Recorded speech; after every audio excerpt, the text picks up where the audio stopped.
bebakedde wano bebasookeddala wano mukama yebazibwe Kawolo Church of Uganda esobola kulemberwa Maama Florence Luzinda mukama yebazibwe nnyo nnyini ddala.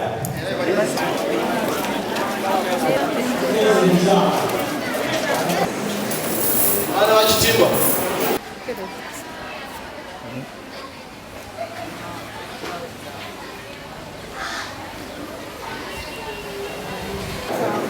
waliwo n'abasawo bannansi tewali amabweru.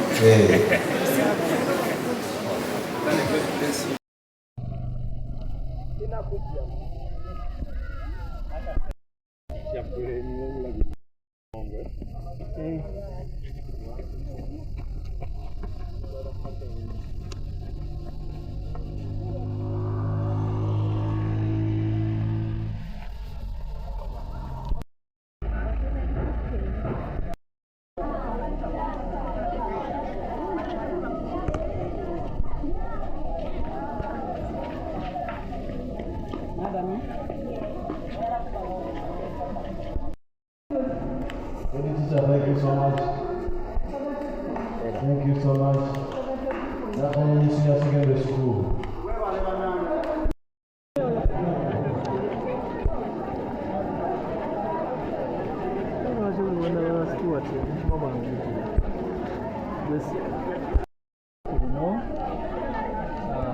Tubadde olunaku lwaffe lwa masomero leero bazze okulamagako ku kitebe kyabwe.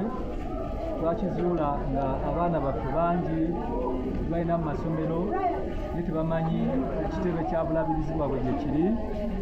Kale nno twawaayo olunaku luno amasomero okujja okulaba ekitebe kyabwe okuba ku bye bayiga.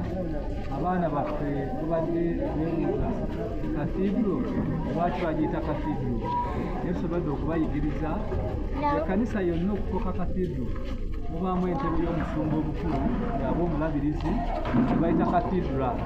Katidra yekola ekkanisa okuba katidro kakade tebakiyize aye n'ekirala bazze okulaba omulimu gwabwe kubanga twatandika katidro empya ng'abaana baffe n'amasomero mpagi iwaga bazze basonda naye olwaleero bazze okulambula balabe ku kkanisa enkadde eyazimbwa emyaka 10 egiyise ate balabe ne ku mpya balabe weesituse ate bongere okuwagira. Era twagala kwebaza amasomero gonna tegajjidde awo gazze n'ensimbi nnyingi ddala. Twebaza Katonda kubanga bawagidde omulimu guno. Kale nno tusaba Katonda era njongera okuyita abantu bonna okujja okulambula omulimu guno naye ate n'okuguwagira kubanga eno ennyumba ya Mukama, kanisa ya Katonda, ate buvunaanyizibwa bwaffe okuzimba ebifo aw'okusinziza. Abasoma mu kitabo ekyo eky'ebyomumirembe ekisooka Katonda ng'ayogera naffe ng'atuyita okuzimba ennyumba ya Mukama. So ne kaakano Katonda alonze nze okumuzimbira ennyumba. Kale gwe mulimu ogwo gwe tubaddeko nyina okusinga byonna okusinkanako n'abaana baffe okwogerako nabo naye nabo okufuna omukisa guno okulambula okulaba ebikolebwa omulabirizi bwabwe. Bamanyi balabye omulabirizi atuulawa, balabye leediyo eririddawa, balabye enkiiko enkulu ez'obulabizi zituulawa. Ekyo nzikiriza nga kibakoze bulungi. Tibasigadde kyekimu kale tubasabira bakule bamanyi nga baagala ekkanisa yaabwe nga baagala Katonda waabwe. Nayo kikulu nnyo kitulowozezza olunaku nga luno okubategeeza Katonda n'okwongera okubaagazisa okuzimba omutima okukola nga baweereza Katonda. Kibaddewo olwaleero tufuba okubiriza amasomero gaffe okuwa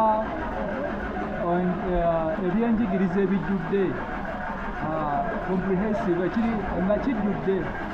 Kaakati nga kyetunoonya byonna omwana ng'afuna amagezi naye amagezi tegagenda kumuyamba waba talina Katonda.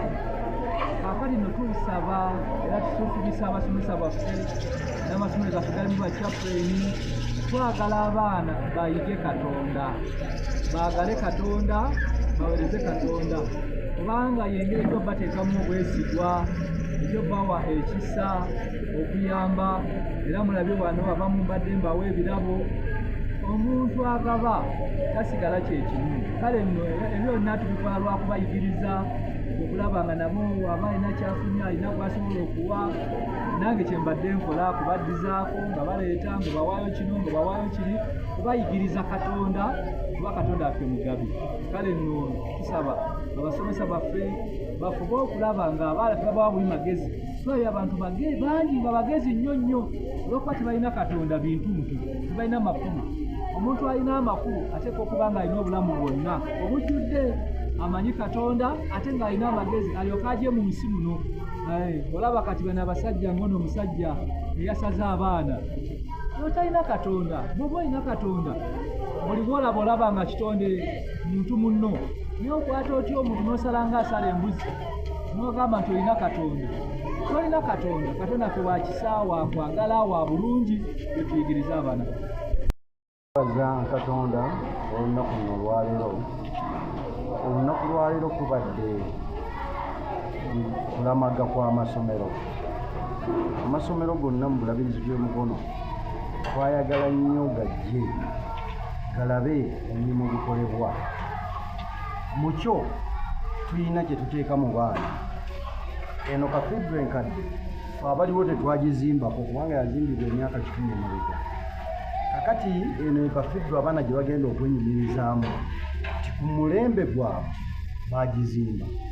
Ffe abakulu tugenda kuba tufudde kubanga era tugenda, naye bo olw'okuba nti bato bagenda kubeerawo, be bagenda okugattibwamu, be bagenda okubeera abakulembeze ab'enkya mu butikko muno, be bagenda okuba abaweereza mu makanisa gaabwe eyo mu busumba bw'enjawulo, mu busabadiikoni bw'enjawulo. Kale nno kyali kikulu nnyo ffe okubaleeta balabe, kyokka ate si kubaleeta buleesi, bakoze. Kubanga abaana babadde bagenda ne bakwata olupapula ne banoonya, anoonyeza olukumi lwe, anoonyeza ebbirize. Kiki kye tubadde tugezaako okubayigiriza nti omuntu ky'anaakola akitandika buto. Ekyo kye bakoze kibadde kibateeka mu kifo ky'obukubiriza, kibateeka mu bifo by'obukebezi, kibateeka mu bifo by'obuwanika. Babeere beesigwa nti bwenfuna essente zino nsobola okuzitereka n'enziwaayo ku omulimu. Ekyo nno kye tubadde tugezaako okukola. Kale nno bazze ne balamaga, bazze n'ensimbi zaabwe entono. Amasomero ag'enjawulo tugeebaza, n'abakulu b'amasomero tubeebaza. Mu nsimbi zaabwe ezo entono busobodde okukolera ddala omulimu kumpi obukadde obukomokkiriza mu 7 busobodde okulabika olunaku luno olwaleero. Kale nno twagala kwebaza aba teachers, aba directors, abasomesa n'abayizi bennyini olw'omulimu guno. Era njagala kukubiriza amasomero agali eyo n'abaana abali mujje mubayigirize nti okuwaayo eri Katonda si kufiirwa naye buvunaanyizibwa bwaffe ffenna, kubanga Katonda ateekawo okubeera abalamu olw'ekigendererwa. Mukama yebaze. Wateta head teacher wa Nakanyonyi Secondary School tusangibwa emukono wa Kalagi. Twebaza Mukama olunaku lwa leero nti Bishop yateekerateekera okulamaga kuno okujja tusobole okuzimba nga okafedro yaffe nga tuzimbira wamu abaana baffe, abazadde, mikwano gyaffe. Era njagala okwebaza bonna abatukwatiddeko nti tusobodde okuŋŋaanya obukadde 3 n'emitwalo 8 nga Nakanyonyi Secondary School, ate nga zikyajja ezo ze zitandika omulimu, kubanga tulina okuzimba omulimu gwaffe tetulina gulekera muntu mulala yenna. Njagala okwebaza Bishop ne ttiimu yonna olwa coordination gye bakoze nti ekintu kino kisobodde okuvaayo so successful. Mwebale nnyo, mwebalire ddala. Obubaka eri abalala, mujje tuzimbe kafedro, mujje tukwatire wamu, mujje twenyigire mu nkulaakulana ya dayosisi yaffe, kubanga bwe tutaakwatire wamu teri mulala agenda tuyamba. So ffe ng'abakulu b'amasomero ffe abalina okibeera mu maaso tusobole okubeera nga kitambula bulungi era ng'omulimu gweyongera mu maaso. Okubira okuba amasomero bonna ekisooka ddala kubeebaza babwe ntunula wano ndaba abantu bangi, teachers bangi balese abasomesa baabwe, balese n'abaana w'ensonga ey'okuleta ssente ez'okuzimba lutikko. Awo nno byongera okukubiriza bannange okuba amasomero abalala batanakwenyigira mu nsonga eno bassebo ne bannyabo mwalwawo dda.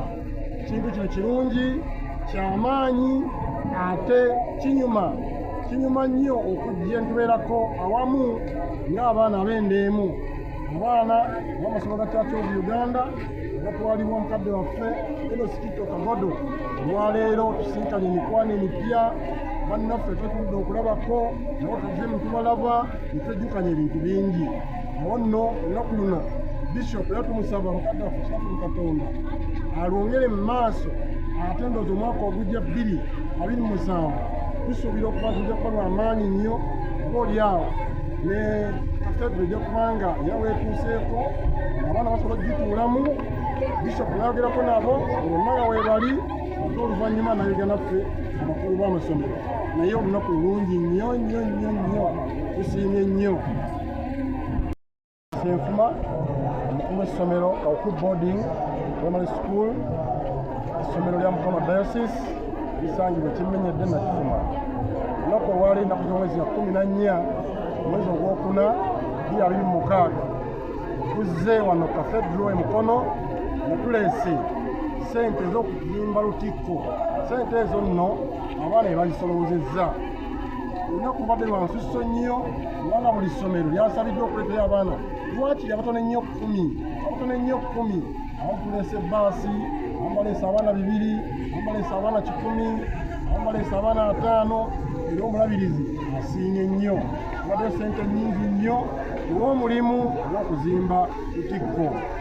Ebyokuyisa kusanyusa be baana baffe ab'amasomero agali mu Church of Uganda okwenyigira mu mulimu guno omunene nnyo Bishop waffe Enos Kito Kagodo yatandika ogw'okuzimba lutikko empya.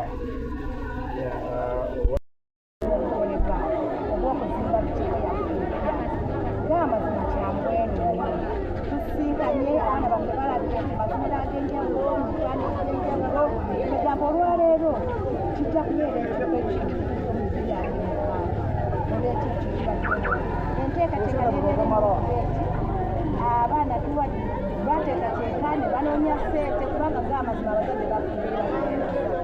abazadde bawadde abaana ssente bakoze omulimu munene ogw'okuwadira okuzimba n'abaana baffe ne babeera abeesiga ssente ezo tebazizimbe mu kkubo basobodde okuzikozanga mu masomero. Era ssente ezo zireeteddwa olwaleero tuzze tuwa naye ate olwaleero lubadde lwa njawulo tetuzikwasa Bishop n'atukwata mu ngalo. Era ssente zigenda kukola omulimu ogw'okuzimba kyaki yaffe tusobole okubeera nti nga ekigendererwa bwe kyali kituukirira. Era tusaba enkola eno egende mu maaso ne 2027 tukomewo. Abaana baffe nga kati ab'enkola abasinga babadde tebamanyi enkola naye olwaleero basobodde okutuuka enkola, babadde tebamanyi lutikko eriwa olwaleero batutudde bagamba ebintu bingi ebikoleddwa. Era tusaba Bishop entegeka bwezi zigende mu maaso era tumusabire emikisa abeere mulamu era akole ebyenjawulo ebisinga wano nga lutikko egenda mu maaso. Tubeere nga tweyagala tugisabiremu era tubeere nga n'abazuku n'abaliddawo bonna babeera mu kintu nga kino bakole Bishop Kagodo okumusabira musanyuka ne banne bamulamu Mukama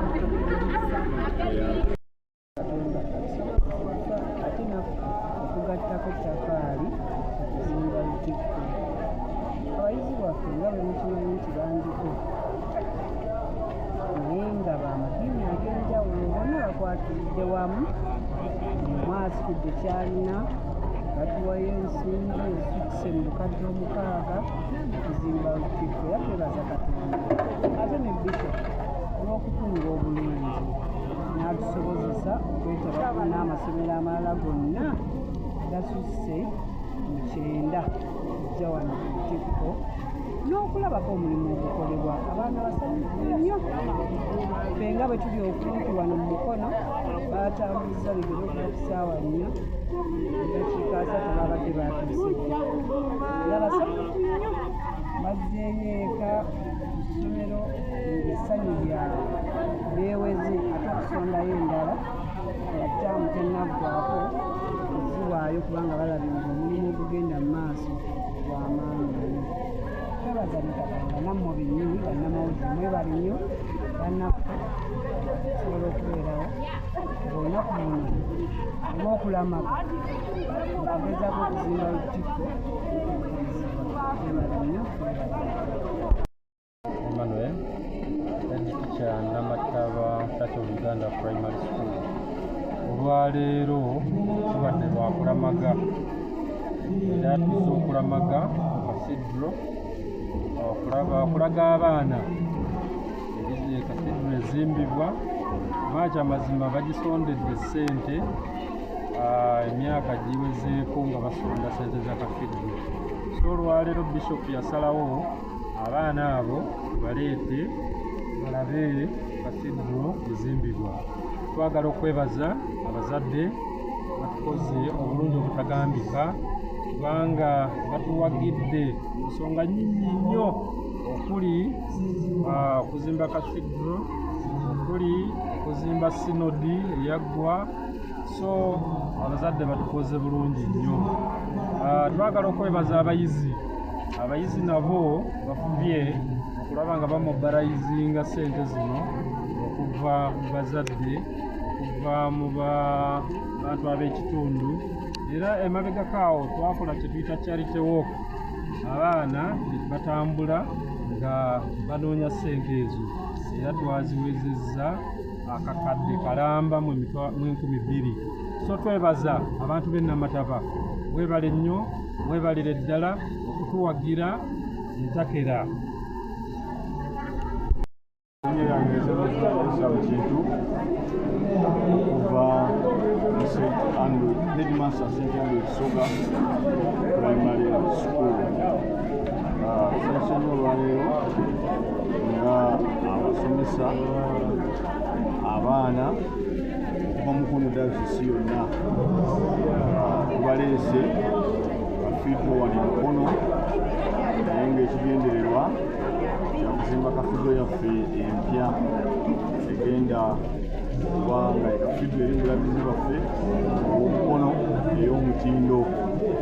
Era tusenya abaana bangi obulabirizi bwonna bwetoolodde Mukono bali wano ku Lutikko, era ng'ekigendererwa kyakuleeta ssente okulaba nga omulimu guno gugenda mu maaso.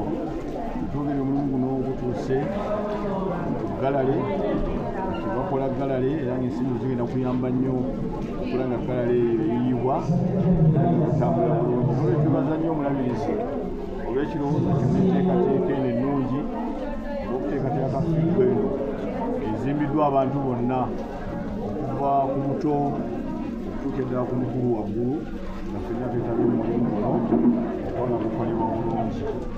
Olwekyo twebaza n'amasomero, abakulu b'amasomero, abasumba, basabaddiini, bakanoni bonna beetabye mu mulimu guno okulaba nga gutambula bulungi. Mukama bawe omukisa bonna abazimu era kitaffe n'omwana era n'omulimu guno. Amen.